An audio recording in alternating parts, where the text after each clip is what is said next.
désirez-vous? Qu'est-ce qui vous démange? Qu'est-ce qui vous passionne? Quel genre de vie aimeriez-vous vivre? Supposons que mon métier soit d'aider des étudiants à choisir leur profession. Qu'ils viennent à moi et qu'ils me disent « On vient juste de terminer l'école secondaire ou la fac et on se demande encore quoi choisir comme métier. » Et qu'alors je leur pose cette question. Qu'aimeriez-vous faire de votre vie si l'argent n'était pas important? Comment, si vous aviez le choix, voudriez-vous vivre votre vie? C'est si incroyable de constater qu'en tant que produit de notre système d'éducation, une foule d'étudiants répondent « C'est certain que je voudrais être peintre, que je voudrais être poète, que je voudrais être écrivain. » Mais que comme tout le monde le sait, on ne peut pas gagner sa vie comme ça. Ou qu'un autre étudiant dise « J'aimerais passer ma vie dans les grands espaces à élever des chevaux. » Ou un autre « J'aimerais enseigner la littérature dans une école de lettres. » Alors je leur dis « Ne perdez plus de temps.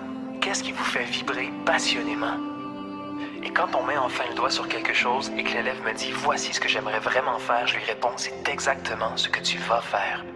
Ne pense plus à l'argent. Parce que si tu te dis que faire de l'argent est la chose la plus importante, tu passeras ta vie à perdre ton temps. Tu feras des choses que tu n'aimes pas, dans le but de survivre afin de continuer à faire des choses qui ne t'intéressent pas, ce qui est stupide. Il vaut mieux vivre une vie courte, mais remplie de choses qu'on aime, plutôt que de vivre une vie longue de façon misérable. Et après tout, si tu aimes vraiment ce que tu fais, peu importe ce que c'est, éventuellement, tu en deviendras un maître. La seule façon de devenir un maître dans ce qu'on fait, c'est de s'y consacrer complètement. Et quand on maîtrise son métier, c'est possible d'en être bien payé, peu importe ce que c'est. Alors ne t'en fais pas trop pour l'argent, peu importe ce qui t'intéresse vraiment, tu trouveras une façon d'en vivre. Mais c'est absolument stupide de perdre son temps à faire des choses que tu n'aimes pas, dans le but de continuer à faire des choses qui ne t'intéressent pas, et ainsi de suite, pour ensuite enseigner à tes enfants à faire la même chose.